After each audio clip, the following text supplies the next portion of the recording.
Liam Dwyer, if you could describe this Dinner with Racers in one word, what would it be? Comical. Start the show. That's fair. And now for Dinner with Racers, presented by Continental Tire. with your hosts, Ryan Eversley and Sean Heckman. Placeholder radio sound. I'm a driver. I'm very angry. This is the sound of a driver on the radio during a race. What do you think I should call it?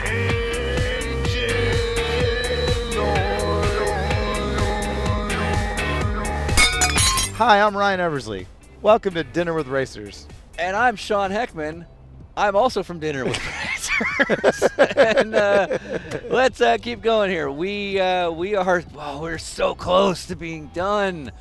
We are on day 30 of an 8,000-mile journey across the country where we met up with a ton of people from the sport of motor racing.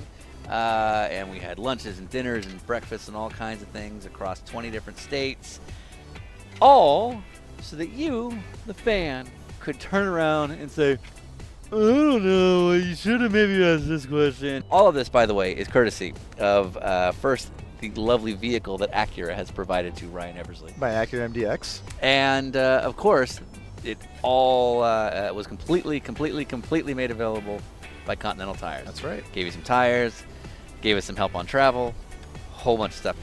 Anyway, if there's one amazing man to interview on this whole trip, it was the last guy that we met with. We sat down with Liam Dwyer, who is a race car driver in the Continental Tire Sports Car Challenge, but is also a retired Marine who is now the lucky recipient of a prosthetic leg from the second time he was hit by an IED.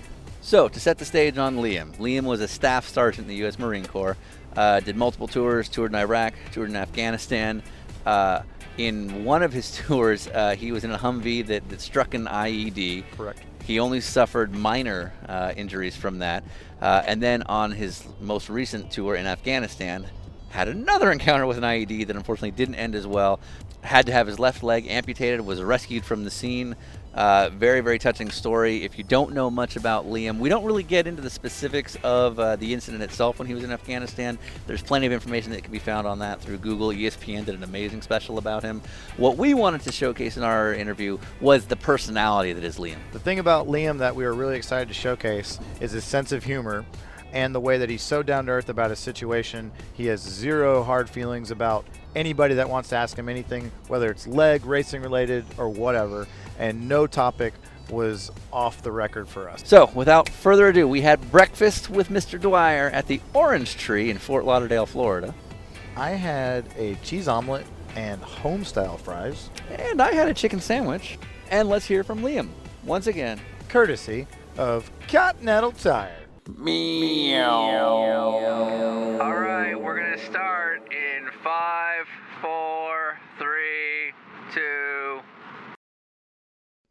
There he is. Man, Yep. Wow. That is minute to spare. nice. The man is on time. What's up, brother? How are you? Good to see you. Hey. Have you met Sean? Nice to meet you, man. So. Grab a headset. Hey, does this place work for you? Awesome. Oh, it's awesome. This is like I would rather go to places like this than anything Yeah. else. Okay. So I feel kind of special and odd here. You guys were with the Don't. Taylor brothers this week, and Taylors. Tommy Kendall, and all of a sudden now you're with me, and it's like, Listen, really? here's the deal. We're playing up the injury. We're going for the we're going for the Give this over sympathy. the card. If you don't listen to this one, you're not a good American. You hate freedom. Hate freedom. This is why I wanted to do this, regardless of your history. Your sense of humor is right in line with Sean and mine. And Sean Yeah, hasn't met you before. Yeah, But when we were talking about guests that we wanted, I'm like, look, we got to get Liam just because he's going to say what I would say, and it's going to work. And Sean's worse than we are. He just doesn't really talk much. Like, you just wouldn't know it because he works more than anybody I know. But I was like, we got to get him just for a sense of humor. Thank and then, you. we'll bring up the whole, I was a Marine, and I My fought ass for rides freedom. in Navy Yeah, equipment. That's what Marine stands for. What's that? Marine stands for my ass rides in Navy equipment. There you go. Do you guys know what Army stands for? Here it comes. Are we Ain't really a Marine yet. Not that there's anything wrong with being in the Army. for No, our no, listeners, not at all. It's just, But you know, Liam if you said just- it. Yeah. So we can pretty. I'm if gonna get you- shanked. Yeah, but say if you say it, we can get away with anything. Liam and I kind of connected on social media more because I'm a huge nerd about. My uncle was a Marine, and I've always like followed military. And if I didn't go into racing, I probably would have tried to fail at that. And so we kind of nerded out over that, like on Facebook chat or something once. And then we met. Where did we meet the first time? It wasn't. Do I have to say this, or you throw me under the bus? I'm throwing you under the bus. We met at VIR during the Ultimate Track Car Challenge. Right, and then hung out for like half an hour. Yeah. And then Lime Rock this year, he comes up and he's like, "Dude, so good to meet you, dude." And I'm like, really? TBI, all right, TBI. I'm like, really, Liam? So good to meet me. And he's like, "Oh, dude, so the wind is in my sails. Like, oh my God, I'm meeting Ryan Eversley. This is Ryan Eversley meeting. So, Yeah, huge so deal. I'm like the Mayflower coming over with all the freaking pilgrims. Right? That's how I'm feeling right now. Okay, and then all of a sudden Ryan just goes. And just fires the howitzer right into the hull, and the ship just drives itself deflated. down right to the bottom of the Atlantic. Thanks, Dave. That's what you get." Oh my God. I felt about this big afterwards. I was like, oh my God. I had completely forgot about that. You know why? Because that was a repressed memory that I didn't want to bring back from a bad day. So I had heard that the Ultimate Track Car Challenge, Yeah. the first day you met, was kind of an interesting day for you. So just to sort of set the stage, and then Ryan, I'll give it to you. But Ultimate Track Car Challenge is a sort of like an open track day sort of at VIR where people go out Yeah. and try and set fastest laps. Yep. It's put on by like Grassroots Motorsports. Yeah. Yep. Yeah. And it's not like an IMSA race where everything's right. It's basically an unlimited day. Yeah. So you can kind of go out and, if you've got a race car and you finally want to run it unrestricted, this is the time to go and run that. So Ryan was there. Yeah. Yeah, Ryan, you're running some sort of crazy 1 Series BMW. Yeah, somebody asked me on this podcast what the craziest thing I've driven in a while is, and I think it might have been that little BMW because it was like it's got the wheelbase of this table or a go-kart, and it's got like 700 horsepower and 0 traction control. It's just a handful. And you were there in your street car Mustang. Yeah. Your personal. I'd driven it there. You drove I it there drove that 4 day. hours there on Hooters. So the way the day goes for me is first session we go out, and we were delayed, I think, in one of the groups because there was a huge crash where somebody, the quote was, went out of the park. And that's not something we hear often, in Especially at racing. VIR because there's so much runoff there. Yeah. So it's like, oh, man. They're like, yeah, apparently he went off in turn 1 and, like, went past into the trees or something. And You're like, and I'm what like, moron figured that out? yeah, I'm like, some idiot. I was like, man, that's crazy. Like, it's the first session. Wow. It's the warm-up session, so you're like not even going for Yeah, it. it's the warm-up session. It's the best part. So, somebody goes out of the park, big red flag or whatever. They get it sorted out, and that's like kind of last I hear about it. And then like a couple of hours later, does the track, Sean, like information trickles in about random things that are going on. And so it's like, the guy that got ejected, like he went out of the park, like rolled his Mustang like 7 times, and it's like, man, that must have been pretty gnarly. Like, I'm surprised I haven't seen it come back on a rollback or hear more about it. So then it's like after lunch, and I'm walking out of our little trailer that I'm working with, and Liam's been kind of hanging out in the second paddock next to us. And I knew I was going to go over at some point and introduce myself because we were going to be racing against each other. The other thing to add to this is that you were paddock next to some of my friends. Okay. So Yeah. I happened to go over there to speak to my friends, not knowing that Ryan was there. Okay. And then you pulled in the car, and at that point I recognized the car and knew that he was in it. Yeah. So carry on. Yeah, so I see Liam. I'm like, I got to go say hey to this guy. Huge respect for him. He's in our series now. It's like the Band of Brothers thing, for race car drivers. So I go over, and you're talking to somebody, and you're kind of talking sternly, but I assume that might just be your demeanor. You're a staff sergeant. You might be just like, talking to the dude. And as I walk up, I'm like, Liam, and you're like, hey, bud, 1 second. And you turn back to him. You turn back to the guy, and you go, don't you ever do something like that again? Do you realize you could kill somebody out here? And you're like, not necessarily finger in the chest, but you're pretty much finger in the chest, and the dude just looks like a whip puppy. I mean, This he's dude's just like and he's 6'3", huge, and he's huge. like 260, and Right. here I am. Was that my wheelchair? No, you were standing. I was standing, but Yeah. barely standing. Right, right. And, Yeah. here I am, 5'11", 150 pounds, soaking wet on Yeah. a really, really good day with my battery fully charged and everything. And this dude, he's just sitting there with the shoulders in front of him, looking down. Yeah. And what had happened was we had gone out for the warm-up session. I was behind this Fox body Mustang, and my Mustang at the time was, I had a Boss Laguna Seca, mildly worked on, and I'd given this guy a ton of room coming through Hogpen, if you know VIR Yep, at yep. all. So knowing that I'm going to get a run on this guy, I don't want to be right up on him. It's the warm-up session. Be friendly. I'm not going to try to intimidate the guy. So as we come through the start-finish, got that kink there.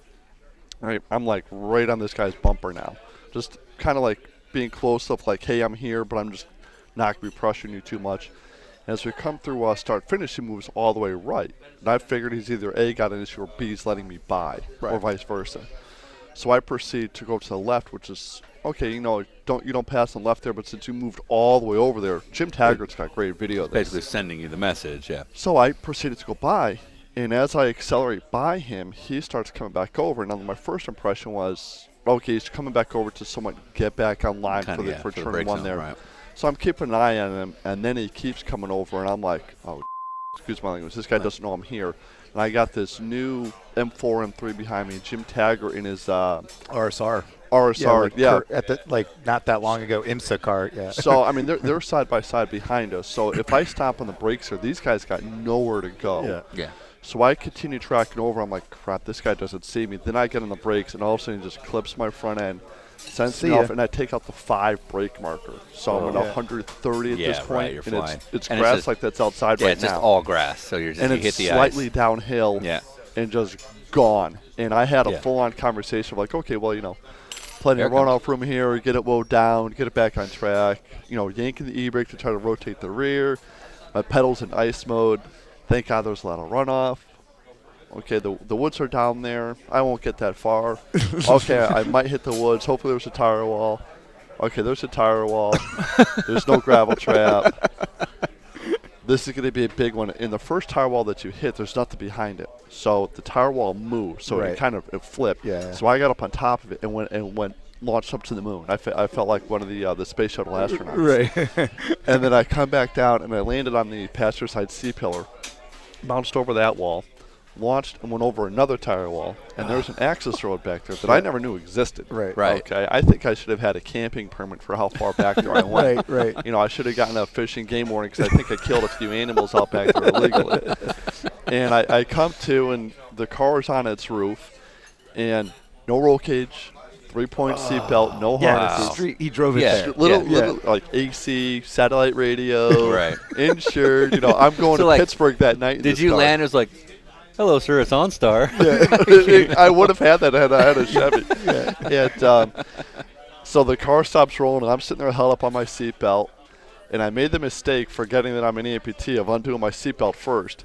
So I undo the seatbelt, and I fall to the car and go, oh, shit, my leg is still attached. So I'm trying to wrestle with the leg to get it undone, and I can't undo it because of the tension that's on the leg.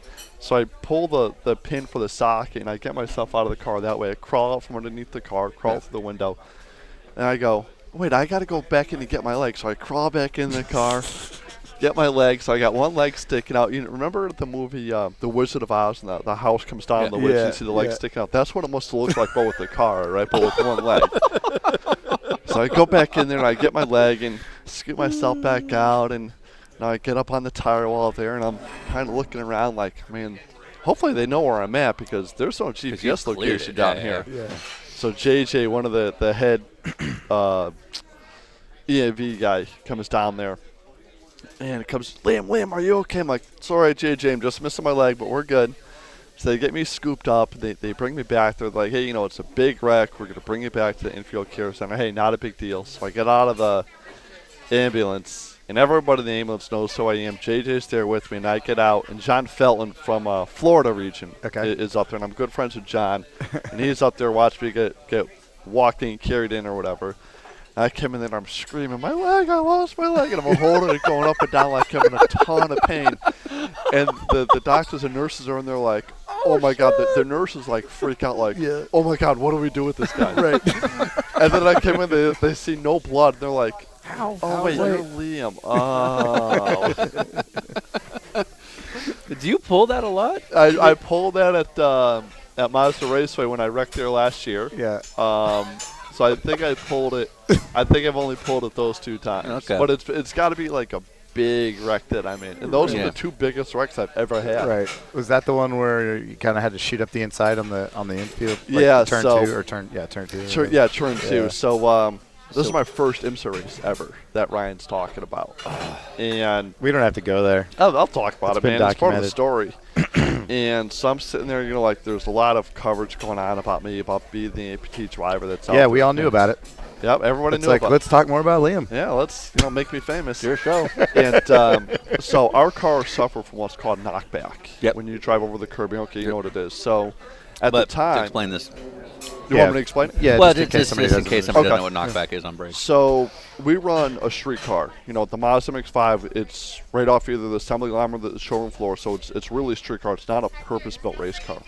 And when you run over the exit curbing, the frequency of the exit curbing, we have floating rotors, tends to knock back the piston inside the calipers. So when you go to the brake zone, your next brakes, instead of having, say, 2 inches of brake travel, your first initial brake will literally almost go to the floor. Yeah, just to sort of simplify, the brake pads shift. Yeah, Right. the brake And pads so- will move back off the rotor. So they don't. It takes a lot more pressure. So what you got to do when you come down into the corner there is, with your right foot on the gas, you take your left foot and you tap the brakes 2-3 times Yeah. to build that pressure back up to reset the pistons inside the calipers and have the pads right up against the rotors. Yeah. Well, I couldn't do that, so what I was doing yeah, because your left leg is like hard pegged. it's pegged right to the clutch To the since clutch I'm a pedal. left leg amputee. Yeah. So what I was doing before is I would take my right leg off and I'd give a hard pump and then I'd get into the brake zone, but that killed the advantage that the MX-5s had, which Yeah. is brakes, Deep and, brakes. and entry speed. Yeah. So I was in the position to make this pass on this BMW, and I completely forgot about the knockback. And it was like, one of those hopefully I'm gonna have brakes. Let me get in here so I can make a pass. Right. And I go to get on the brakes, and I got nothing. So I dive off to the left there to the inside, and I give another stab of the brakes. And at this point, I'm in the dirt, pea, gravel, whatever it is at Mazda Raceway. And I try kitty cornering so I don't hit the car in front of me. Well, there was another car in front of him that had just made the initial turn in there, and I came So in you and just coming to spear him, yeah.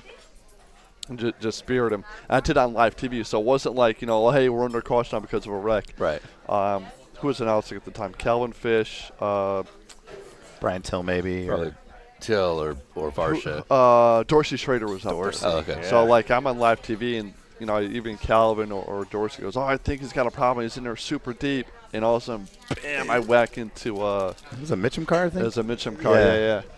And I was like, man, I felt miserable. So I'm over the radio, and I'm like, and my crew chief comes over and goes, just want to let you know that IMSA monitors his radio. Watch your language. And I'm at this point, I'm like, I don't give Yeah, two yeah, crap. yeah, I just exactly. wrecked Fuck this 'em. car. And so that was my series debut. So now we go to Lime Rock. And Lime Rock is my home track. I get a lot of confidence there. But my confidence now is nil after just wrecking the car. Sure. So we start in the back and still dealing with the brake issue. I'm able to pick up a few spots during the race. We started 33rd or something. I moved up to 23rd or 24th or something like that. And we did an early pit stop due to a caution. Tom jumped in.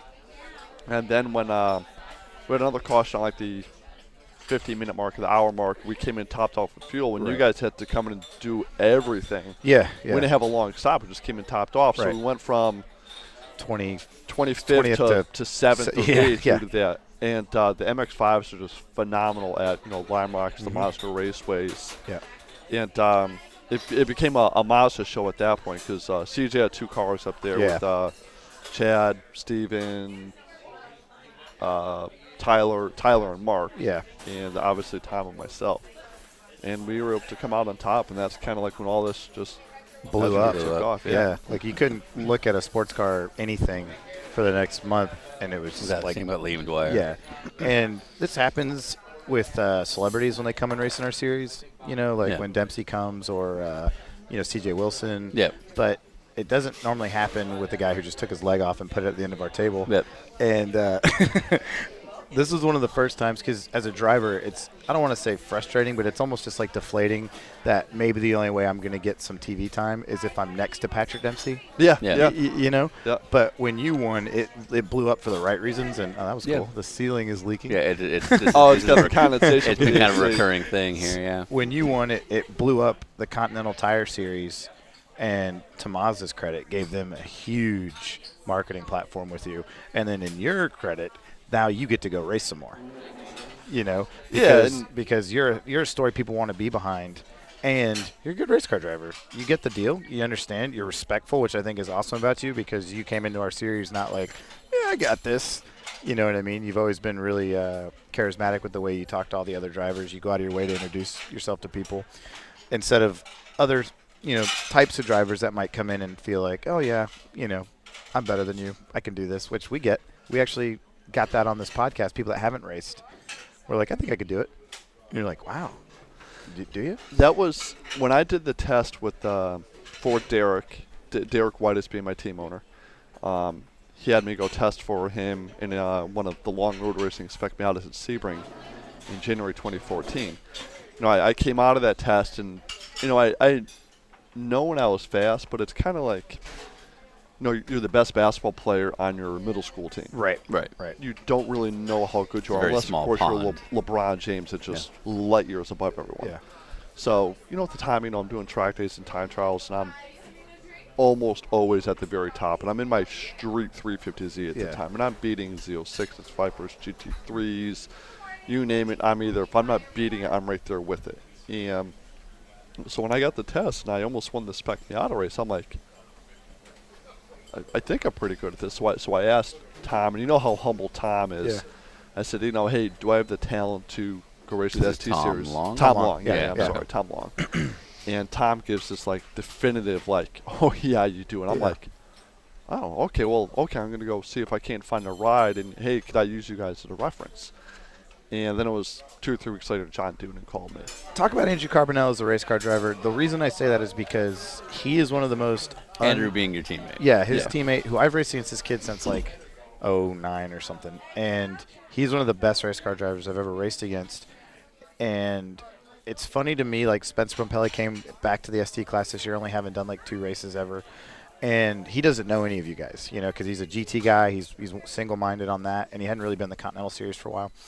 And at Mossport this year, Andrew and Spencer went side by side for 7 laps or something, and they had been nose to tail for an hour. I mean, they went side by side for literally side by side from 8 into 5. Yeah, almost a whole lap. Almost, which is unheard of at that track Yeah. without wrecking each other. Yeah, and bumping a little bit, sliding through corners. I mean, I was watching that, and I was laughing to myself because I know Spencer doesn't know if Andrew's the man, if he's a crazy person, if whatever.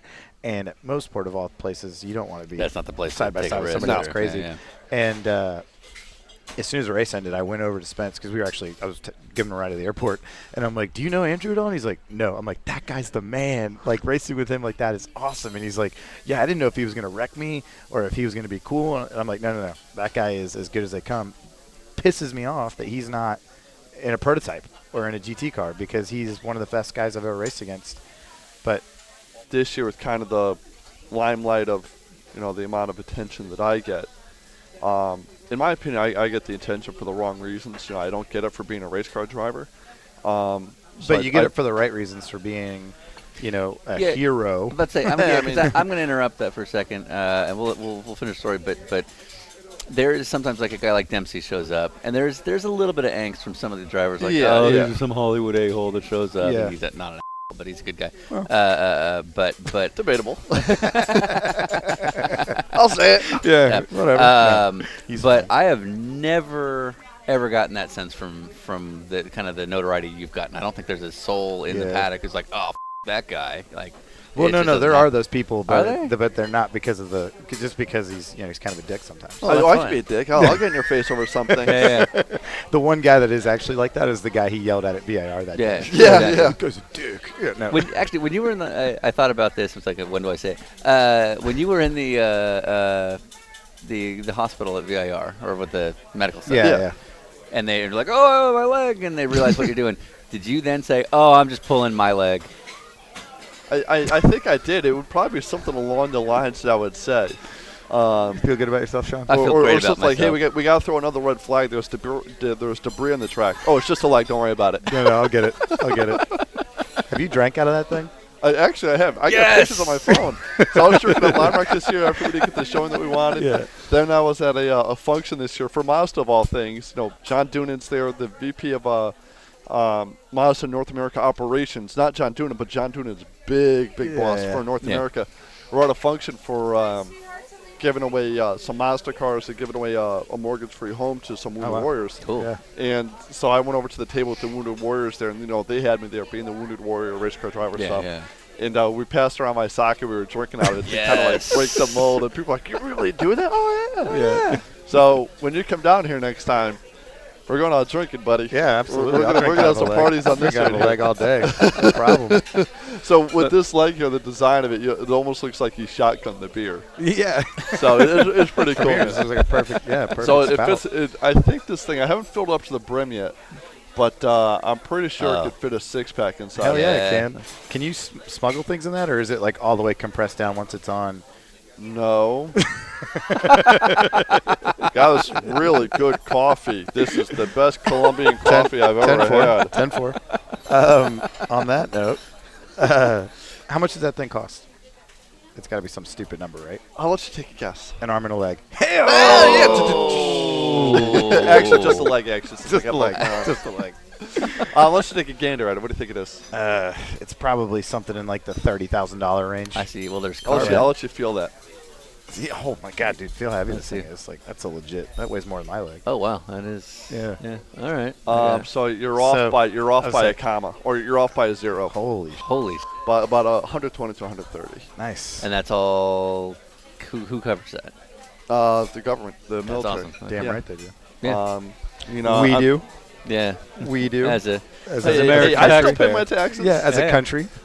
So the You're cool welcome. thing about You're welcome. I appreciate it. Hey guys. This is gonna be like the. Did you hear the podcast where Eversley made Yeah, you Liam thank him for you his should leg? walk around the diner here. I really got to say thank you. I want very you to much for walk this around leg the that you diner. So kindly donated to me. I really want to be here without support from guys like Yeah, you. exactly. Thank me for my service. Yeah, walk around the Like, diner. this Thank is everybody the- here for their Thanks for your service. services as a civilian. There's no way we're making it home tonight. Like the car's gonna flip 10 times. Like Yeah, the karma coming to us. yeah, It's karma gonna be coming to us awful. is gonna be full on. Yeah.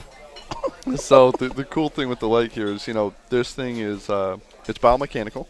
So I'll put it up on the table here and be rude. So being car guys here, and this being a radio show, Don't so put I'm, your feet on the I'm table. sure our viewers will be very, very happy to see this, over Yeah. over the podcast here. This So is good it's radio. kind of like we're having a jump rope contest, and Yeah. everybody doesn't get to view it.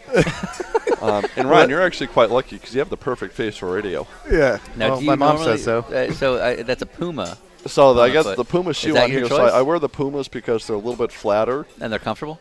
My foot doesn't cramp up here, so Okay. I'm very lucky with that. Wearing the Pumas. So you guys can see the piston back here. Oh wow, And look at that. Holy So yeah. compression Yeah. Yeah. and rebound. What kind of shock is that? So it's a pneumatic shock, Yeah. actually. And actually, some of these other legs that are used for skiing, for snowboarding, they're made by Fox, like Fox Right, Stroke yeah, bikes, yeah. Fox shocks. Yeah. And they have if you want to call it externally adjustable compression and rebound, just like a shock in a car where you're trying to dial. Okay. Well, this one here is adjustable compression and rebound, but it's all controlled by the computer that's in here. Right. Okay. So, Oh my God. and you're saying, well, why do you want to tune that? So you think about a car, and based on the grip, from the tractor, what type of surface it is, asphalt, concrete, what type of asphalt it is, the track temperature, the weight of the car. Right. So this is all, the way they adjust this and tune it is based on my height, my weight, and my leg length. So the way this works is my foot has a blade in it, which is your spring. You can even see it moving inside the Yeah. shoe there. Yep. Yeah. So you can Yeah. see it flexing right there. Yeah. So what happens when I walk, my weight comes through, and as I walk through, you think about planting your heel and Yeah. putting your weight to your toe. There's a certain amount of weight that's going to get put to the toe, and they have all these genius engineers that have said, okay, based on your weight, at this amount of weight, percentage of your weight, is when you're going to want the knee to release. Sure. So the knee will Yeah, compress, look at and that. it'll swing. It'll go into Actually, like a free yeah, swing, I'm looking at a photo of and as that. I swing the leg through, it'll extend Right. the knee. Can you bend it back the way it was? Yeah. And that's all sort of controlled electronically within. Yeah. So when we get out of here, I'll show you guys the way it works and more in detail. So I'll step down with the heel, and then when a certain amount of weight gets put onto the toe, so I weigh about 150. So I don't know how much weight gets put through the toe when it releases. But the reason why they do this is if one of you were to lose your legs, we all walk slightly differently. Yeah. We're slightly taller, we're slightly heavier, whatever it may be. Sure. So you guys are going Thank to need to tune this independently to whatever you guys feel comfortable. Right. Just like a car. And that's what I think makes our series so great is, you drove with who this year? Chad Gilsinger. Chad Gilsinger, Yeah. correct. That's what makes our series so great and difficult at the same time, is you, Ryan Eversley, like the car to be set up a certain Sure, way. yeah. And Chad might not like it that way, Right. whether it's springs, shocks, toe, Yeah. whatever it may be. So to try to get the car set up so you can be, equally comfortable in it. And with these legs here, you can't do that. Right. You can't tune it so it's, okay, well, it's good enough for 80% of the population, because these things are a lifeline here. And that's not used as a figure of speech. Is if these things aren't comfortable on you, and they're killing your back, they're killing your hips, and they're making you tired, you're not going to wear these things. And Yeah. the reason why I'm not wearing it right now is because it's so uncomfortable for me to wear because it's not fitting correctly. Okay. So if it was fitting correctly, I would keep this leg and I would just get up and walk out the door Sure, and we're sure. done. But because it's so uncomfortable on me right now, every time I sit down, even at my house on the couch to watch TV, to have dinner, anywhere it is, I'm taking the leg off. And when you guys read about, the wounded warrior from your local town or whatever, getting his legs blown off, you read about him getting injured, then you might have like a follow-up or two article of, hey, he's out of the hospital, and then maybe another article of, oh, he's walking now. Well, that walking article that you guys read is probably him walking maybe for the first or second time, and you guys think, oh, he's all better. He's good. Yeah, it's right. good now. Right. It's not. This is Right. this is a lifetime Yeah. of adjustments and everything, of surgeries, of trying different legs out. If the socket's not fitting well, you're not walking. I missed a race this year at VIR because my socket wasn't fitting right. I had what's called skin breakdown, and that's not something that we take for granted as amputees. But you guys all hear of, okay, he's up walking, he's all better. Well, here I am trying to make my career in racing, and 3 days before one of my favorite races, racing at VIR, I have to call up and say, guys, I can't make it. And you know how much you love racing. You know how much you love doing what you do, Sean. You wouldn't miss a race for anything. I mean, it's got to be something pretty serious for you to miss a race. Well, that's what this is for me. And mentally, I'm fine. I'm not puking my brains out. Right. I'm not Right. violently ill with malaria. Yeah. This is, guys, I can't wear my leg. And this isn't a joke or anything. This is serious, because if I were to put my leg on and go off and do that race, I have a high risk of infection due to the other implants that I have on my body. Right. I got Okay. metal pieces in my arm here. I got a fake knee in my right Yeah. my right knee here. And if I get an infection, the infection will migrate to those areas and it could get into my bone and could kill me. Right. Right. Oh God. Because you've got materials in you that handle that kind of infection differently than Yeah, the rest so of us. I have a rod, a plate, and 23 screws in my right arm, holding my right arm together. And I have a total knee replacement in my right knee. So I have an anchor that goes up almost to my hip and down to my ankle in my right knee. Then I have a mechanical metal knee in my right knee, much like you like that see thing, here, yeah, but it's yeah. internal. And when you get foreign bodies in your body, they tend to migrate and stick to metal, almost like they're magnetized Sure, to it. So, and they're very, very hard to get rid of. And like, when I get an infection like that, I actually had one this past December after a surgery that I had. I got violently ill. Really. And my whole, how like you guys get that ache when you're really sick with the flu? Yeah. Multiply that by 3 or 4, but have That's what I it figured you in were one gonna say. specific area of Yeah. your body. And for me, it was my wrist and my back. And every single, I was almost as wide as the outer edge of this menu here. And my girlfriend's like, you're going to the hospital. I hate going to the hospital. You've done it. lived in a You've done hospital. it. Yeah. So I do everything I can to avoid it. So I get to the hospital there, and they see me, and boom, IVs in me. They're giving me like the strong antibiotics. Well, I couldn't identify where the infection was with me because they're trying to figure out what it is, what's bothering me. So cool story, bro. We're gonna cut this all out. Yeah, not interesting at all. So they actually had to give me. I had a giant syringe. Honest to God, it was about that big around, probably about 1.5 inches in diameter, and about 5 or 6 inches long was this needle. The syringe, the tube, and then the needle was 4 inches long. And they put it into me. I forgot where it was because I was so hopped up on pain meds and everything. Drove it into me, drew all this blood.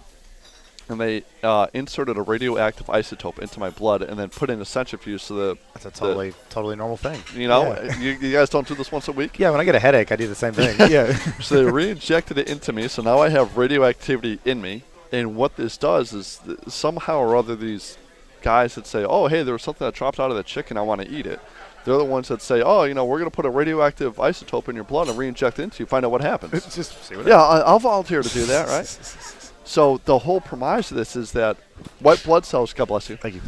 White blood cells go to the infection and fight it. So what they do is they insert this radioactive isotope into your white blood cells. And kind of track it. And then they'll track it. So I get Yeah. put under this fancy X-ray CAT scan machine, and they could scan. They could see the glow. And he's sitting there for minutes just having to stay still and the Yeah. whole thing. Yeah, yeah. So I had to be still for, I don't know, 10, 15, 20 minutes, whatever Yeah. it was. And they tracked where they went, see where they migrated to, and found out they had some sort of infection in my wrist where I just had surgery on it. And my arm doctor came in and checked it out and did a whole bunch of fancy X-rays and everything. He said, okay, you got it soon enough with the antibiotics that you're on. You're going to be okay. And this honestly could have ended up being an amputation of my right arm, and my racing Wow. career was over. Right. Boom, like that. And an infection can come from something as simple as that, as your leg Yeah. being mounted wrong and rubbing to the point that So it what infects happens you. is, what ended up happening, I had skin breakdowns. So you guys have all had blisters on your feet from shoes being worn wrong. So your blister forms, then it ruptures, and a bad blister will go through the 2 layers of your skin, going scientific on you here, your dermis and your epidermis. Sure. I So got that. those are the 2 layers of the skin. Uh-huh. So What you said. the breakdown of my skin was through both layers, and so your skin acts as the barrier from all these foreign particles. So when I had this breakdown, it was through both layers. So when you're in a car and I wear these liners, there's no, when I sweat, the sweat has nowhere to go. So it'll just go right into that. It's that area of exposure. And all the crap you get in your sweat there and the dirt and everything you get at the track. So I had a very high risk of getting a severe infection from there, and either losing a leg, losing an arm, and not being able to race again, not even being able to walk and being stuck in a wheelchair. So it's one of these things that I've got to be very careful of for the rest of my life. And I'm very fortunate that John Doonan, Derek Whitus, Tom Long, Andrew Carbonell, and my whole team are very understanding with this, and they felt really bad for me. There was the whole leg up Liam thing that went on. They got a lot of talking about during the race broadcast or during the IMSA broadcast, and guys wished me well, and I felt very humbled with that. And people reached out to me and wished me well, and it was very kind of everyone to do that. So Do you have to do anything different? Because obviously, somebody like you who's at very high risk of infection relative to the rest of us, do you have to do anything different at a racetrack because it's a dirty environment where there's stuff blowing everywhere and you name it? No, I don't. It's the main thing I got to worry about is if I start getting skin breakdown, and I take it more seriously now because I don't want to miss a race. Now I had the rubbing raw going on before. It started at Road America actually, and I kind of pushed it off, and then all of a sudden it just like boom, it exploded. So at the racetrack, no, not really. But if my leg's not fitting right, like right now, this is what I do to. Because you just went to go mitigate get that. that redone, didn't you? Yeah, so I just came back from Walter Reed. Flew back Thursday night. Was back at my house at 1 o'clock in the morning on Friday, and Do you guys want to order? Yeah, we should order some. Yeah, food we should too. order. We've been here for almost an hour. Thank you. Cool. Thanks. So I just came back from Walter Reed. I went up there Saturday. Came back, like I said, flew back Thursday night. Yeah. Go to Tampa today, and I'll be up there visiting some friends. Halloween party? To a Halloween party, yeah. What are you going as? I'm You got going as a pimp with a limp. You About got to to thank say, Andrew like, Carbonell you- with that. I can't claim it. About to say, because you've got a huge advantage when it comes to Halloween costumes. You have to take advantage of this. So there's the cliches of go as the pirate, go Sure. as Oh, right. Yeah. So See, I don't even think that basic when Oh, it I comes thought to about all costumes. these things, yeah. Well, not a pirate. Yeah, You think no, of a pirate. right. You're gonna thought something so like do you remember the movie Kids? Yeah. The guy in the skateboard. I have no legs. Yeah. So I want to do that would one be- year. Then that there would be was pretty epic. what was the other movie? Oh God, I can't think of the movie. But a homeless guy with no legs, and he wears he's pushed himself around on the skateboard. I can't think of the movie. My buddy Tim Brown, who's a Marine, was out for Halloween one year. Just absolutely rocked it. So I do have a few advantages. So one year I'm definitely going to go. So you guys remember the movie A Christmas Story. Yeah. And Oh, you're gonna be the leg leg. lamp. Oh, yeah. So I want to go. I all want to black. put a Put a fishnet lamp. stocking Yeah. on. Yes. And put on like a lampshade the on. lampshade is my That is- waist, and I'm going to be the leg lamp. Please That's what I make want me to do on happy. here. Oh, wow. The things we could do. God bless You know, I mean, you got to be seriously demented with this stuff, and I think that's part of the reason why. Yeah. Yes, please Yeah, go ahead, bud. I don't want to sound like I'm gloating myself here, but I think that's part of the reason why people like talking to me, people like hanging out to me, especially at the racetrack here, is I don't care about my injury. I make fun of myself with it, and I don't use it as an excuse of like, I'm not fast because of my leg. Hey, listen, I get it. There's certain things I won't be able to do, and there's certain things I have difficulty with. It's not that I don't care. It's if I made a big deal of this and I sat there and moped all the time and was like, oh, poor me with my leg, we wouldn't be having this conversation. And I wouldn't be racing because it's the pity party. And I don't do the f***ing pity party, all right? None of us do. And those that do, you get sucked into this life of sitting on your couch and doing absolutely damn nothing. And you end up becoming a statistic at that point. And I'm not going to be a damn statistic. And if I could prove to everyone that I could overcome this, people should be able to look at me and say, well, if Liam could overcome that, and he's got all this going on, I realize the leg gets the attention. The leg is the shock. Oh my God, he's part RoboCop. He's part robot. People see that, and that's the eye catcher. That's the piece. But they don't realize everything I have going on. I can't grip a shifter. Do I need to grip it? I can't. Me operating, doing a heel toe, isn't doing a heel toe like you guys do, where you guys rotate with your ankle. My heel toe comes from my hip, since I'm lacking the muscles in my knee to fully extend it. I don't have the ability to rotate my foot anymore. So I've had to literally relearn how to drive and relearn how to drive fast. And I don't have the fine motor control of the foot. So every time I go to apply throttle coming out of a corner, and I'm very fortunate that I'm driving a Mazda MX-5 and I'm not driving a non-traction controlled 700 horsepower Corvette. Right. So I don't have to be as pretty with it, but still these cars carry a lot of speed, and when you're right on the edge there, if you don't get on it right, especially in the wet, it's going to go around on you. So I've really had to take that breath and kind of and squeeze into the throttle, and then I go and look over data afterwards with the engine. I'm like, okay, I could go a little bit more aggressive with it, because to try to get that fine motor control, and I've gotten better with it.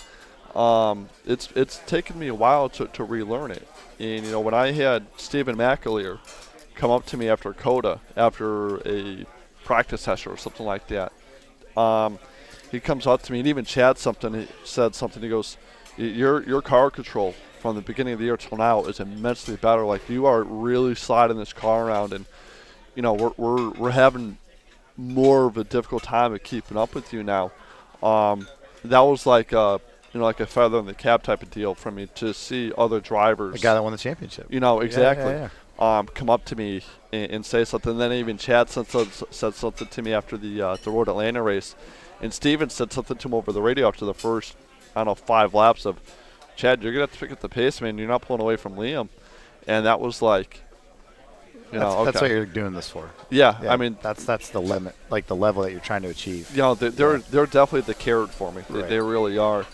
And I'm hoping during this off season I could do a lot more testing, and so I could come into Daytona without having this lag and lack of drive time, right, and get into the car. So we talk a lot about your progress as a driver today. Were you, prior to doing your tenure, was there a lot of track days race driving before then? Yeah, before I got this gig with Mazda, actually I'll start before I went to Afghanistan in 2010. I would do. How's the food there? I'd say anywhere between 6 to 10 track days and time trials a year. Do go-kart races, like endurance go-kart racing with Johann Schwartz. I did that. Yeah. So growing up, this was always something you wanted to do. I'd always loved cars. Yeah. And, I can't think of any 7, 8, 9, 10, 11, 12-year-old that's not saying, oh, I want to be a NFL player, or I want to be an NBA player, oh, I want to be a pro race car driver. When I got to be, I didn't do my first track day. Like, I didn't grow up doing karts like you did. My parents were divorced. We didn't have the money for it. And you grew up?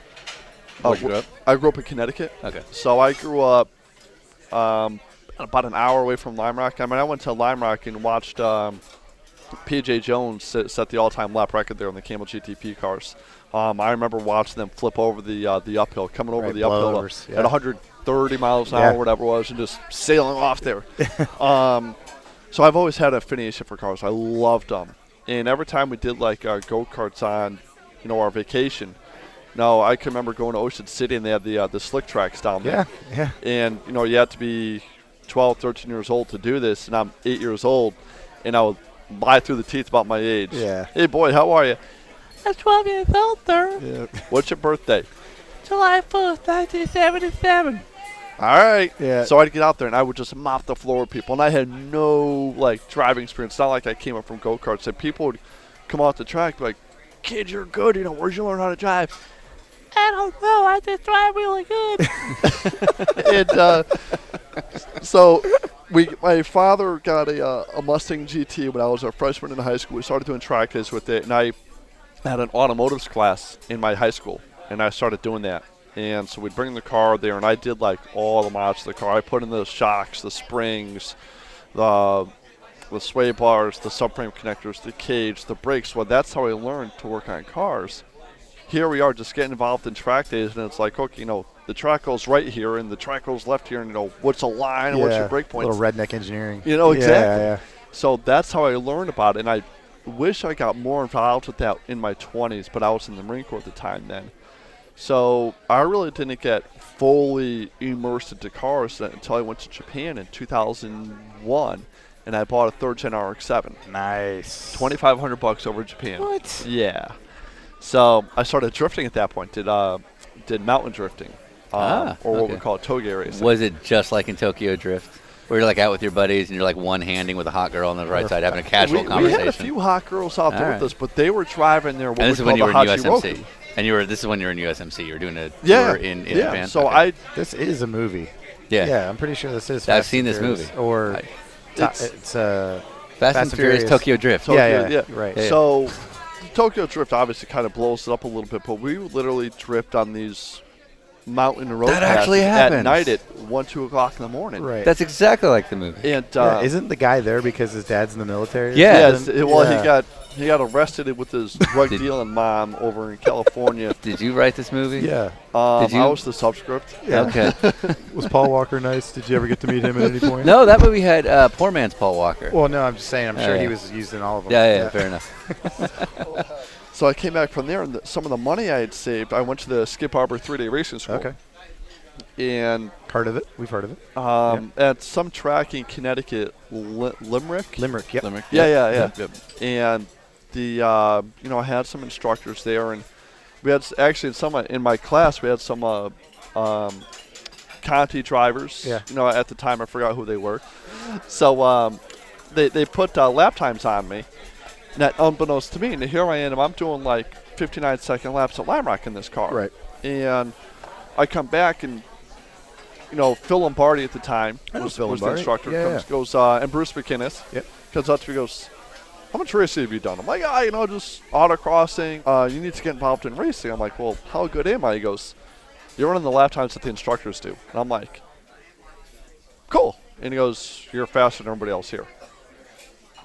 Oh, if it had been, just other Joe Schmoes there, I'd have been like, whatever. But being that we had some races the overall moral I'm hearing, which is something that I think Ryan and I can really advocate for, is you used to do some illegal street racing and soup up your car and go do stupid stuff, but it wasn't until you started really racing that you appreciated what speed really was and how to drive. Yeah. I mean, at the time there, I'm just driving what feels normal and how I should be doing it. Right. I never really put too much thought into be like, I'm faster than everybody else. Here was just, okay, I came out of today number one. Because there were days I'd come out of there 5th or 6th, depending on the cars that were there. I was like, okay, I didn't want to say, hey, no big deal, whatever. I'm not saying I didn't care, but didn't put a lot of thought into it.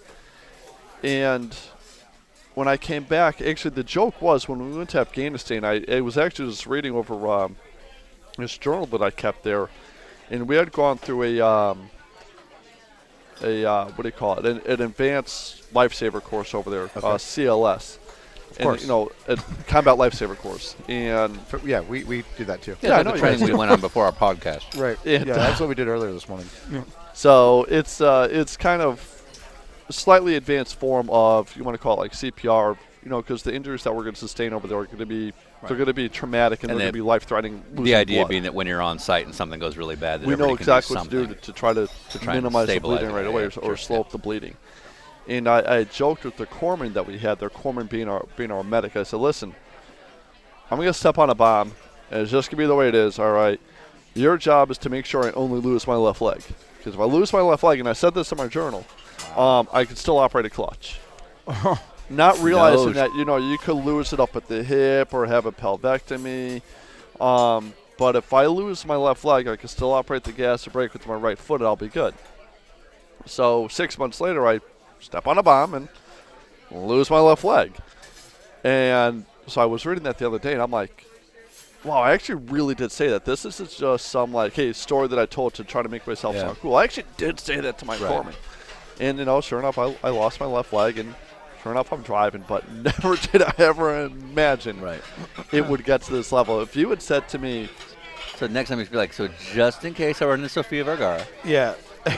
Just Yeah. in case I win the lottery and $20 million. Yeah. 20 million, that's it, man. I'll blow through that in a day with the racing. So, The drug habit's got to be way worse. so how did you two meet? Because you're from California. Well, Yeah. grinding. bathhouse, yeah.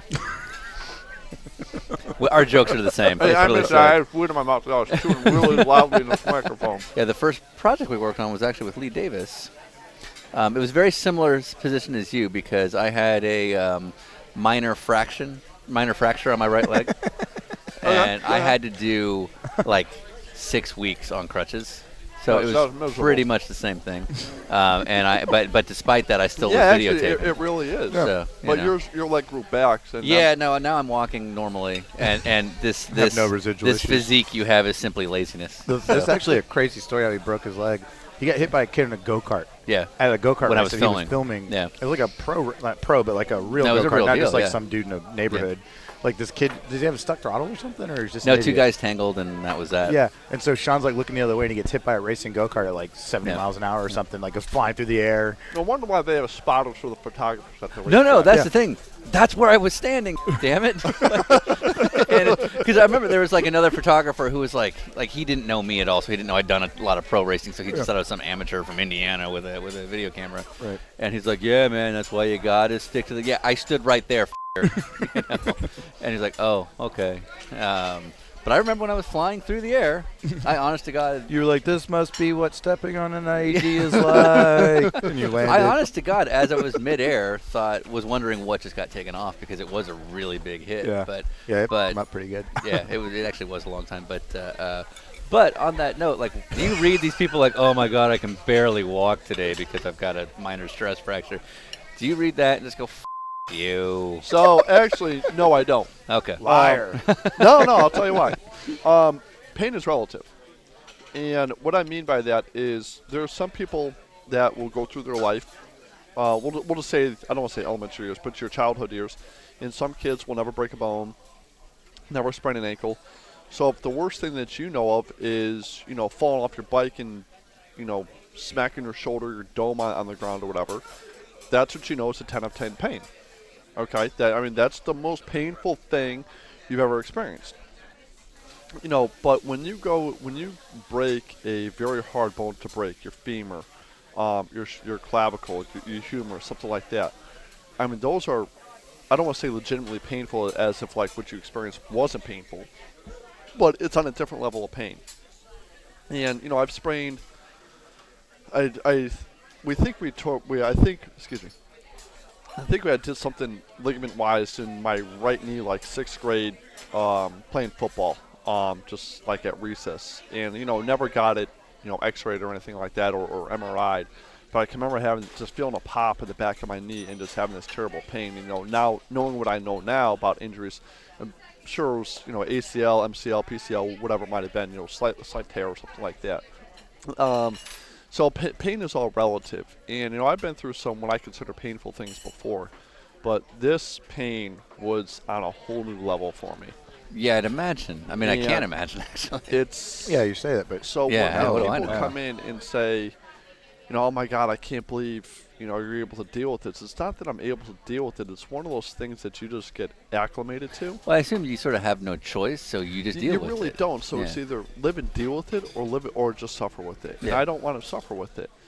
And so, am I in pain? Yeah, I'm in pain constantly. Some days are worse than others. But I've also made it my point that I'm not going to be high in pain meds. Listen, I've been on Dilaudid, I've been on ketamine, I've been on morphine, super high doses of this stuff. And the hallucinations that I saw and the vivid memories that I thought were real but weren't, I don't understand how people get addicted to these things, because my personal experience of it was pretty f***ing shitty.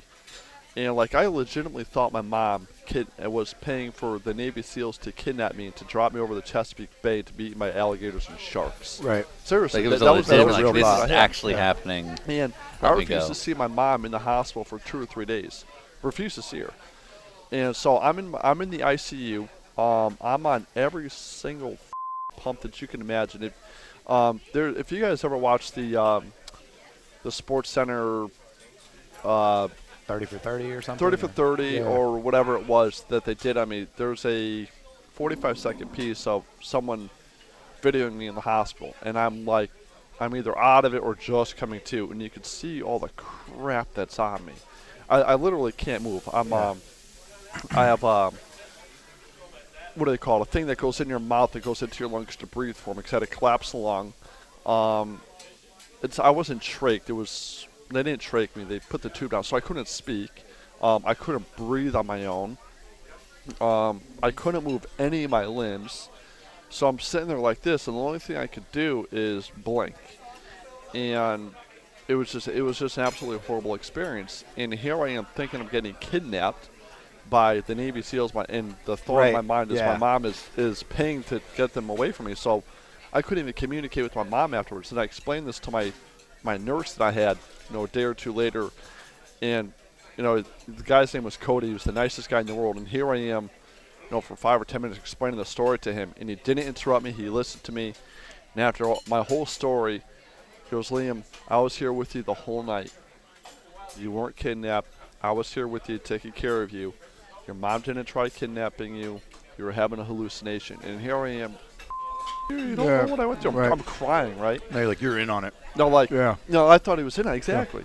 He's like, that didn't happen. And my father came in, and my father's, my parents are divorced. My parents don't get along all that well. My father says, your mom didn't try kidnapping you. You've been here. You're in the hospital. And it took me 2 or 3 days to realize that really didn't happen. And so anyways, going back to what I was saying is I don't understand how these people could get hooked on these pain meds, because the stuff that I envision, I couldn't read. You would give me, I just ordered a Boss Mustang at the time, and that's a different story. But my buddy comes in with the pamphlet and all the information on the car, and I'm so excited for it. And I go to read it, and I can't read it. It's blurred. And I'm like, why does anybody want to feel this way? This is miserable. So I was like, I got to get off pain meds. And it took me a long time. The pain that I had was so high. I mean, I'm sitting there every minimal amount of time, 5, 6, 7, 8, 10 minutes, press my call PCA so I could get a shot of ketamine or morphine or Dilaudid, whatever I was on at the time. And I was only doing that so I could get rid of the pain, so I could hopefully get some sleep. But then the side effect was, I can't remember anything. It was really bad. So finally, when it started to subside, I was like, got to get rid of this. I want to be normal. And so when I have surgeries now, they're like, all right, Liam, we're going to send you home with 180 pills of Percocet. I'm like, why? I'm only going to take it for 2 days. Oh, you're going to need it longer than that. No, I'm taking myself off this. So 2, 3 days later, or a week later, I go in for my follow-up. How's the pain doing? Oh, I'm off pain meds. No, you're not. My girlfriend's like, he hasn't taken pain meds since he got home. He took it for that night so he could get some sleep, and he hasn't been out. They're like, really? He hates pain meds. I hate him with the passion, man. I really do. So pain is all relative is what I'm getting to. And So then, okay, but screw that. On this side of it, when you read a Facebook status, it's like, ugh, worst day ever. Starbucks got my order wrong. traffic, blah, blah, blah. Do you think back to laying in a ditch that you had to dig for an hour in freezing Afghanistan at night and then being told at like midnight, like, nope, we're moving, got to go dig ditches in another place, get up, go move, dig another hole, sleep in that hole. An hour later, nope, we got to move again, dig a hole. So I'll tell you Is a that story. when you're like, shut up, just shut up? Yes and no. Most of the time, yes. Yeah. When we say first world problems, American problems, Yeah. it's because we had this very glamorous life where we go to Starbucks, we could order what we want, and then we all get pissed because they up the order. Right. I get it. It's annoying. How hard is it to make a Cup of coffee. you know, posting on Facebook is like, dude, get the hell over yourself. Right. But when people sit here and say, you know, this sucks, you know, I broke my leg doing this or that, I don't mind. But I almost want to post on people's pages when I see them, you know, complaining about stuff that Whatever you it talk is, about, being yeah. like, really? This is the worst you're going to do? And I'll do that because of who I am with everything I've been through. But at the same token, I don't do that because of who I am and everything I've been through. Yeah. There's very, very few people that can relate to what I've been through. And I'm not going to sit here and keep throwing that out there in people's faces. Because let's face it, it'll get annoying after a while. And be like, Liam, listen, we get it. You're so much better than us because you've been through that. And I don't want to be that See, guy. I'd be playing that And card daily. I don't Like, want I to could because get it dinner, gets but- annoying. It'll get annoying. And you know those people that constantly complain about things? No. You you don't associate with them. And then you have those people that are constantly throwing themselves out there of like, well, I don't know why you're in pain because this is what I've been through. It would get annoying. Right. It's the opposite end of the spectrum, and I don't want to be that guy. Yeah, I hear that. That was kind of one of the questions I had, and it relates to another question. But are you at the point now where, like, if you're at the racetrack and the series, for example, I'm not harping on IMSA, but or like a sponsor is like just all the time, like, hey, Liam, you know, can you talk about the thing? And you don't want to talk about that. You want to talk about being a race car driver. And does it ever get to the point where you tell a story and they're like, cool, now tell a story about your leg? And you're like, no, kind of want to talk about racing. So, to me at this point, it's beyond. It's getting finally a little bit beyond just the leg, where people are seeing what I could do in a car. You know, I still think there's the. You know, I'm going to bring attention to the team because of who I am, and I have no problem with that because that only benefits the team and it's going to benefit me. But you're, as Ryan Eversley, as a team manager, you're not going to hire me to drive for you because of my leg. You need me to win, and if not win, have the car up towards the front. But I'm really starting to think at this point the teams that are approaching me that they're doing it somewhat because I'm going to bring attention to the team, Right. but also I'm going to be able to bring the car, keep the car up front, and you know they're not supposed to be like, okay, well here's Liam Dwyer driving for whatever team back in 17th place. It's well, you know, Liam Dwyer is now battling for 5th. You know, this is a great battle we got going on here for 5th place, you know, because the leaders run away with it or something like that. Or maybe, you know, I have the car at the sharp end of the field, and it's getting a lot of coverage that way. With the injury, I dated a girl that broke her neck in 2 places about 6 years ago. Still friends with her. She was a very outgoing, you know, mover and shaker before, and then the injury really set her back because she basically lost the use of the left side of her body. She does not like when people try to do things for her because she wants to do it herself because she can do it herself. Yeah. Are you that way? Yeah, absolutely. And I'm sure because you travel as much as you do, you get a lot of people on airplanes or wherever that are like, oh, let me help you. And you're like, Yeah. Is that A lot of the times they get in the way. So, for example, I'll just use this one, is when I fall. I'm going to fall. It's just the nature of the game. I appreciate you trying to catch me and lessen the blow, but just let me fall. But the part of that is you're not going to help me getting up. Right. I know how to get up. I know how to You get have a myself system, going. yeah. And it's everybody's got their system, the way they do things. And when somebody gets in the way, they up your system, and you end up not doing it the right way, and you end up having to do it over. Right. And so there are certain things I don't like, you know, getting help with. There are certain things that I do. And one of the deficiencies that I have with my body now is my right hand. So I love steak. But unfortunately, with steak, because of my right hand, I have an extreme difficult time cutting my steak. Sometimes I'll ask people to cut the steak for me. Yeah. And that I don't have a problem doing with. But when it comes to like pulling my bag at the airport, let me freaking do it. Yeah. Unless I'm going down a steep decline, then I'll need a little bit of help. There have been a few guys I met at the airport just randomly, like we're sitting there waiting to get on the plane. I strike up a conversation. I don't want to say check the dude out. Like, hey, how you doing over the big boy? Good-looking guy. Yeah, wink at you a little bit. Yeah, you like that? Are you on Grindr too? Looks like I got a match only 1/10 of a mile 10 away. feet away. Oh, Who where is is it? he? Who is it? That's him. Great movie, by the way. So I've struck up conversations with people, and this is particularly like when I'm flying like Southwest because you board by, when you checked in. And most people want to sit up front in the flights. I get it. So if I feel like you're a legit dude, I'll be like, hey, you know, on board the plane early? Yeah? I try to do this with chicks, too, and it's worked out a few times. I bet it has, yeah. And so I'm like, hey, just carry my bag down for me. Really? Yeah, just carry it down. I'll say you're helping me out. They're not going to question me. And if they do, I make a scene of it, and I make them look like a dick. Right, yeah. So I've done that a few times. So I've done it with hot chicks. And Yeah. the type of dude that I am. It's, I see other people that seem like they're decent people. I get it, yeah. Hey, let me get you on the plane early. It's kind of like my way of giving back now, which you talked about earlier. Which is what you need to do. You need to give back. Yeah. Because you haven't done enough. I mean, come on, Stop dude. giving back. I have an advantage now, Yeah. if you want to call it that. But and a lot of people wouldn't say it that way, which is why I love you. so, Because, I mean, the fact that you're like, no, I got an advantage. I blew my leg off. so it's Sort of like a BOP, really. It's like if you lose a leg. let's not go into It's, BOP. Oh my You God. gain a restrictor. Yeah, that's what I'm saying. The world is like you've lost your leg, so we're going to give you some notoriety. It's a BOP. I love that. The BOP of life. It's the BOP you of life. just put BOP on the map. Yeah, Like it's real in now. life. It's real This is now. God's BOP. Yeah. Please. Thank Man, that's God's BOP. God's BOP. You're welcome, world. you. And Wow, Liam. And Lord. I never envisioned it that way. Yeah, me either. Wow. Random question. Do you watch movies? Do you watch war movies? That's Yeah, really yeah. where I was going. I don't know both, if that both like questions, triggers yes, anything. yes. Who gets it right? In We- what regard? we've talked Like about this. with war movies, like movies that have come out recently, American Sniper or Lone Survivor. Lone Sur- Those kind so, have you read the book Lone Survivor? I have not. Read the book. Okay. And I'm not sitting here knocking Mark Wahlberg or knocking the movie. Sure. Phenomenal movie. It Yeah. really is. Like Right.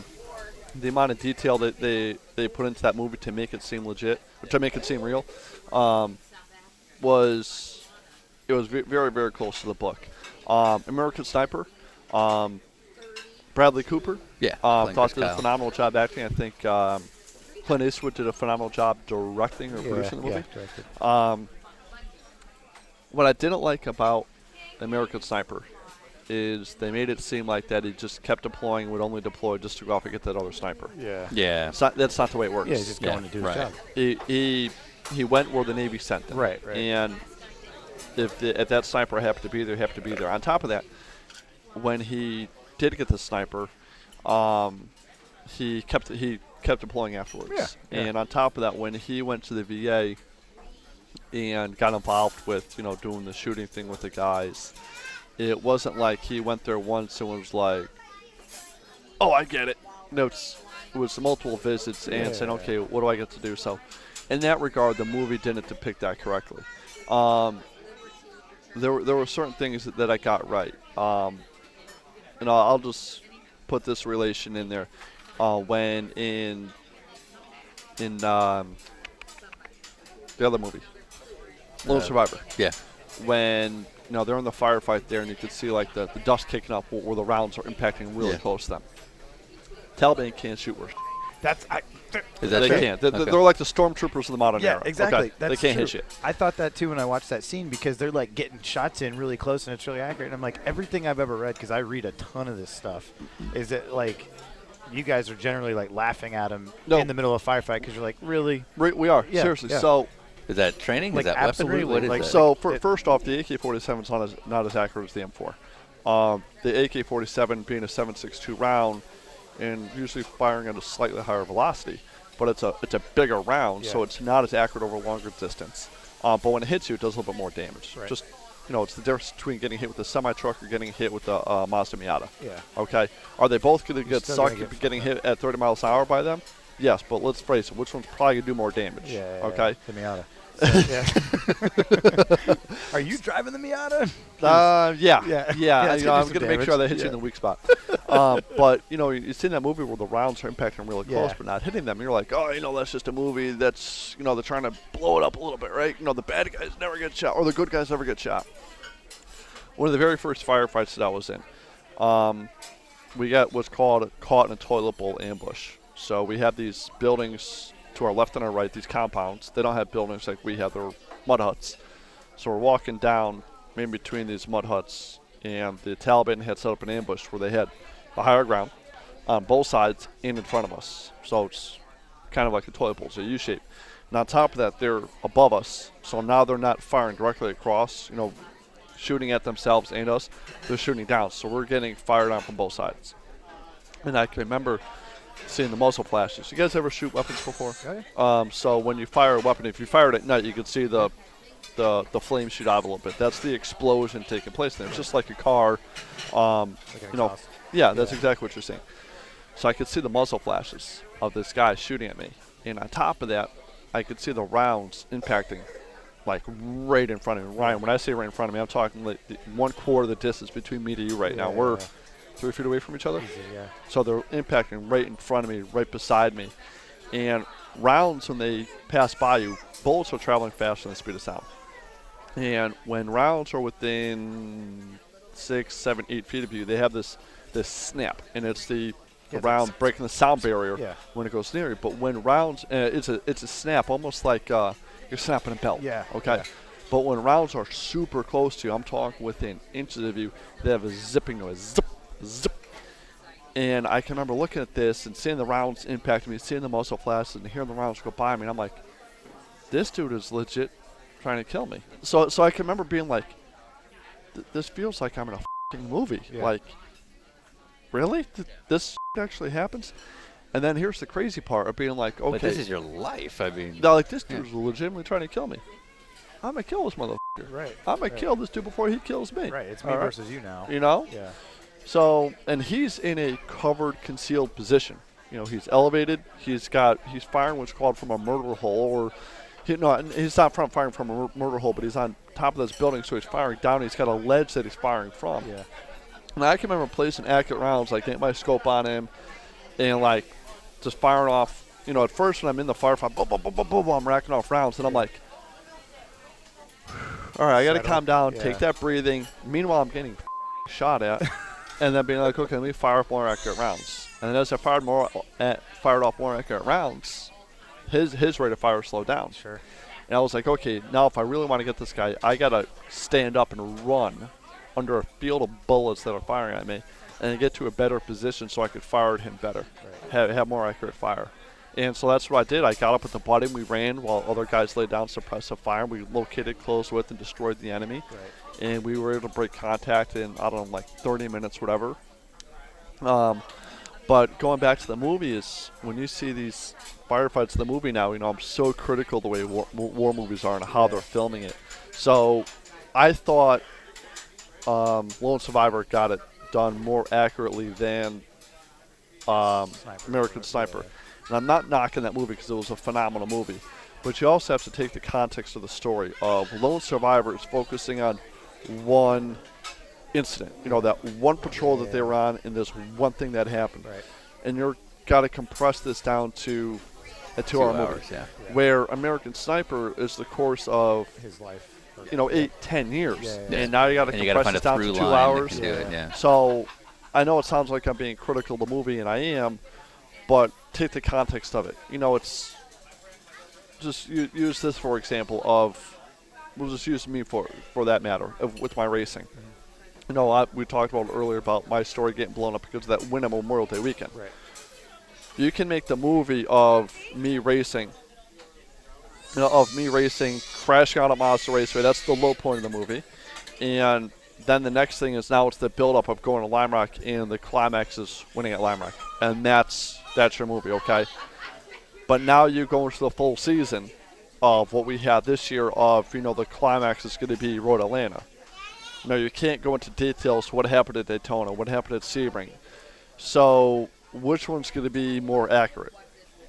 So, yeah, I get it. So, but when you have these other crazy movies, Starship Troopers, for example, Movie's amazing. it Love that movie. is amazing. Some I great absolutely scenes love in there that with Denise movie. Richards and stuff. Yeah. Yeah. But The redhead.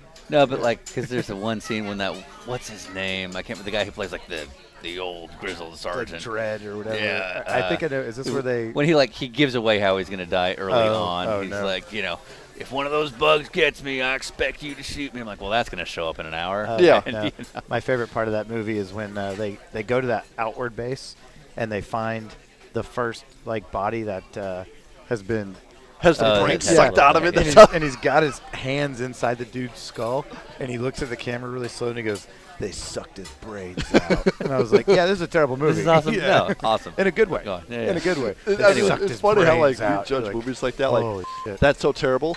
But yeah, it's still a good movie. But It's, I it's a still- cult classic now. It's a cult classic now. Is what it is absolutely. because it's It so totally corny. is. Johnny Rico.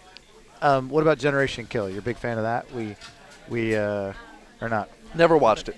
What? Yeah. So we're good friends with a guy named Jason Myers, who's also a staff sergeant, right? I don't know what his title was. He was a but sergeant. He's a He Marine. was part of sort of the first group that He kind of was went in the through sister Iraq. platoon that that was going in with the Generation Kill guys. Okay. That the series is based off of, and he says he's watched it. Obviously, he's the one that told me to watch it, and he's like, they got it. He's like, they pretty much nailed it for Okay. for the amount of time they had to do it. For the series, because only 2 seasons or whatever. Yeah. And it's an HBO season, but he's like, yeah, that's pretty much it. And a lot of there's 3 guys in the show that are actually they're playing themselves. Oh, cool. And they got to go and train with everybody and teach them how to really do it. And it's based off the book. And I read the book. The book was actually written by Evan Wright, who is a Rolling Stones journalist. Like he does a lot of articles for those guys. And he started doing a column for about a year where he was embedded with the platoon that went in. And he wrote so much stuff, but he could only put in 4 pages at a time in Rolling Stone because they have other shit to do. And so he wrote the book, Generation Kill, and it's all about his time there. And he was in the lead Humvee that went across the lines. They were the first group in, and he was in the lead car. That's pretty wild. And this is something I had no idea about, but I'm trying to think of the right way to say this. The lack of proper tools being used. They were a light armor vehicle training group, but then they got stuck in Humvees with no body armor and sent across the lines. And you're like reading the book, and you're like, wait, what? Yeah. They just so you basically read said- it. You read it now, and you're like, really? That's what you guys dealt with then? Yeah. I mean, think about it in race cars. Yeah. I'll keep referencing Sure. this because you get it. We race the cars that we race now with all the safety equipment. Yeah. But just go back to 2000. Yeah, no Hans Okay. Weiss. 15 years ago. Yeah, no Hans No, Weiss. no Hans. Yeah. Roll cages weren't nowhere near as good as they are Yeah, now seat as far as technology wasn't as materials, good. the seat technology, Yeah. the harness technology. I mean, you even look at NASCAR with the thin, giant steering wheels that they were using. Jeff Right. Gordon, when he started racing 24 years ago. Yeah. And you look at the prototype technology then. But to argue that, they were a light armor vehicle platoon that was then put into Humvees. Right. So you're really So it's dealing like they with took what away you their have Hans at Weiss, that time. You know what I mean? And, you have a light armor platoon, then you have, the, if you want to call it the company or squad that gets inserted with helicopters and stuff like that. And you do all your training, say, out of 53s, CH-53s. But then when you get in country, you're operating out of CH-46s, which carry considerably less people than 53s. And you're saying, oh, this is all we got to deal with over here. All this sucks. Well, it is what it is. And the government allocates quite a bit of money to the military every year. But no matter what happens, it's never enough money. Because everybody overspends, and you got so many greedy people somewhere where they spend it on shit that they don't need to spend it on. And that's what they had at the time there. And when I deployed to Iraq in 2006, we had 4 trucks because one of them was an open back Humvee with just steel plates in the side. And it was a troop carrier. And the Taliban, or I'm sorry, the insurgents in Iraq knew to target those Humvees because they were very light on the armor at the time. They had more armor than what your buddy had. But they carried all the troops, and they knew to target those because that you're going to get the most casualties out of it. If you didn't kill them, you at least got 6, 7, 8 guys off the battlefield. And then the armor slowly got better and better. And I got hit by IED January of 07. I was in a Humvee the lead Humvee. So this is the one that we focused on when we had allocation that would get the best armor on it. So this was our first really up-armored Humvee with a thick armor. We had 3-inch thick glass on it. I just up-armored the turret. And it was that up-armoring that saved our lives. And the IED fortunately wasn't placed very well. But if it had been 2-3 weeks prior, with the armor that we had on it before, which is considerably better than the armor that your buddy had on it, the driver would have been seriously injured. The guy behind the driver would have been injured, and I would have been more seriously injured than I was. And I had very, very minor injuries. So that's the first IED attack. Yeah. So you're patrolling with what you have at the time, and you don't know what your enemy has for capabilities. And the only way I could say this is, and to maybe put an analogy to it, is technology will make a bullet, okay? And that same technology will make a bulletproof vest that will stop that bullet. Well, then the technology will make a bullet that will go through that vest. And then so now you need to make a vest that will stop that better bullet. So you're going back and forth. So a reoccurring thing we've had on the show since it started is a pass-along question. So Shay Adam, who is a sports car racing know-it-all. Yeah, exactly. Total Pit-side just snob reporter. about it. Yeah, no, she's a pit lane reporter, product of the sport. Her dad was a factory Audi driver and just old school racer. We had dinner with her last night. She had a question for you, and it was, what made you want to stay in racing after you experienced your first loss? And meaning like, Lost on the racetrack. yeah, what keeps you going? What keeps you motivated, since it's obviously a very tough road to stay at? The simple short answer, Sure. I'm a damn winner. Yeah. And I'm not saying that because I've won races. No, I love that. And also to caveat with that is, it's not me that's won the races. I've just been a part of the team that's won the races. The way I envision that is, I could have easily taken my injury and said, well, I'm done with life. I'm not going to go out and do anything now because I got blown up. That's my letdown. This is my knockdown. I'm not getting up. I get up from things. I dust myself off, crick my neck back and forth, shrug the shoulders a little bit, Pick up your leg. pick up the leg if it's detached, reattach it, make sure it's on right, fall back over, put it back on, make sure my nutsack's out of my socket, pull that out, Crack a beer. crack a beer, maybe spray some champagne. No, I looked at that accident as like, I really need to prove to these people, to everyone, that I could do this. I'm not here as a charity thing. And so that's why I got back in the car. Want to prove to everyone, not just prove to myself, but to prove to everyone that I deserve to be here. And when Mazda gave me the opportunity to come back this year, I was like, oh, thank God, because I still felt like last year that I was still riding on coattails of people. And even for the beginning of the season, riding on the coattails of Andrew. And Andrew, like I said, has been a phenomenal friend and phenomenal coach. And I still, my opinion, I need to prove to everyone that I belong here. Because, let's face it, I mean, at Motorsport, I ran well at Motorsport until I got the penalty. And then the way pit stop cycled through, we were running up front there. And we finished second because of Andrew, not because of me. We had a bot. No, seriously, I gave the car to Andrew in last place because of the penalty. Maybe not last place. Maybe I don't remember. It was definitely towards the back of the field. And pit stop cycled around, and we were, I don't know, 7th, 8th, whatever it was, and Andrew does what Andrew does. I mean, he's that good. So here we are celebrating, and Andrew's the one that drove the car to second place. Andrew's the one that battled Spencer Pompelli for the win. Andrew deserves all the credit for that race. Andrew deserves a lot of the credit at Mazda Raceway for getting the win there. It wasn't until late in the season that I started really, in my opinion, driving better. Do I want to be leading every race and taking pole at every race. Who doesn't? You know, I don't do this so I can run around just in the middle of the pack here. I'm doing this because I want to freaking win this damn thing. And not only do I win it, but I want to do it so well that they're saying, shit, we need to do another BOP adjustment to that car. I want people to think that the car is so damn fast and we need to do BOP adjustments when it's just me driving the car so freaking well. Okay? You're the same way. What am I holding in my hand right now? You're holding a challenge coin, United States Marine Corps. What is a challenge coin? For the So, listeners at home. Had I brought my challenge coins with me, I would have just trumped yours. So basically, the way this works, but the you legend of it you don't is have one on you. I don't have one on me. I can go Okay. back to my house and just grab one. no, but I no, can't. no. I owe you a drink now. So the way this works is challenge coins. You usually get challenge coins. It's just about the size of a $50. And it has, you know, units usually have them have their unit logo on it and their unit saying on it.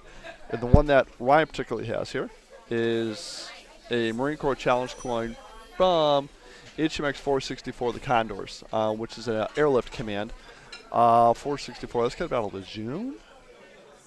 Not 100% certain.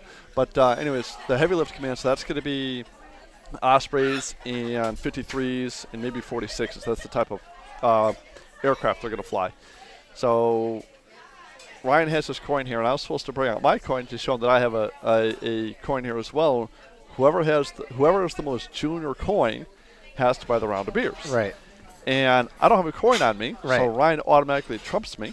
And so that means breakfast is on me this morning. Well, we're not going to let that happen. But Maybe a cup of coffee then.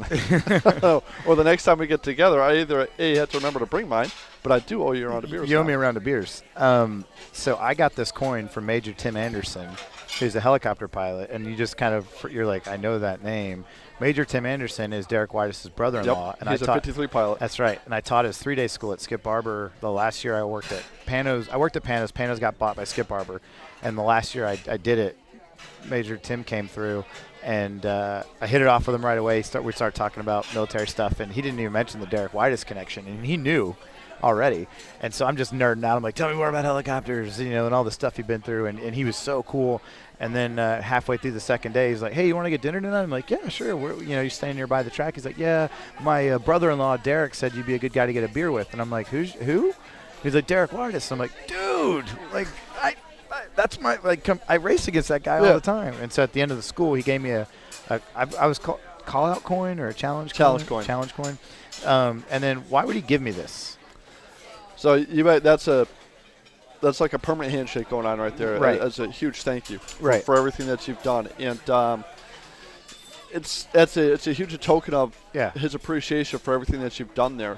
And it's something that you should hold high and dear. I take it everywhere I go. It's that's a trophy right there. Yeah, exactly. This goes with me everywhere I go. It's always in my book bag. And when we sat down, I was like, ooh, and I went back out and got it because I knew you were coming, and I knew I'd probably get something out of you on it. So I either got to go to Atlanta and buy your beer, or you got to come down here and. Well, I got to come back down and race go-karts with you. You do, or I go up there and race go-karts at AMP. It's warmer here for the next few months. All right. So we got indoor stuff here too. Yeah. Okay. Yeah. Nice. So yeah. I'd Awesome. buy you either a beer tonight or just that round of beers. Right, Like yeah. that's the story with those. Copy that. Well, I look forward to getting drunk with you. Yeah. Yes. But for this round, Continental's got the check.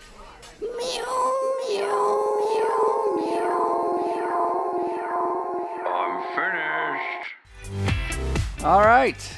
And that is the end of season 1 of Dinner with Racers. Big thanks to Liam Dwyer for being so forthcoming and telling such an amazing series of stories. I believe I speak for Ryan and myself when I say this has been nothing but fun to do. Cannot give enough credit to Continental Tire and especially Sherry Herman, who really kind of put her neck out to let us do this, and hopefully it's well received. So let's close out one last time with the music of Slightly Stupid, also available on iTunes. Enjoy. Hopefully see you next season. Until we don't get picked up.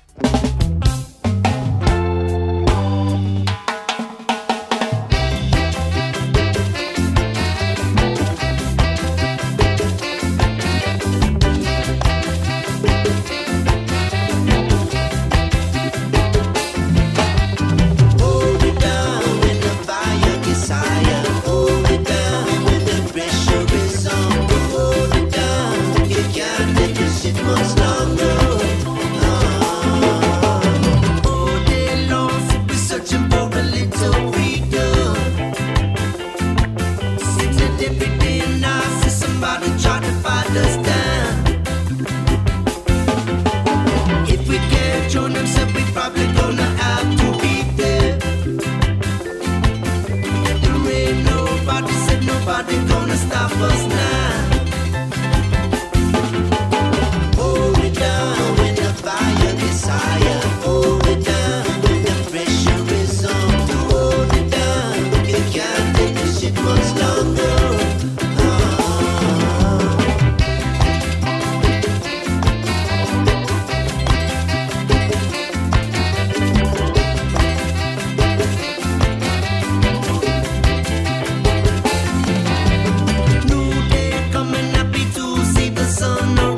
of the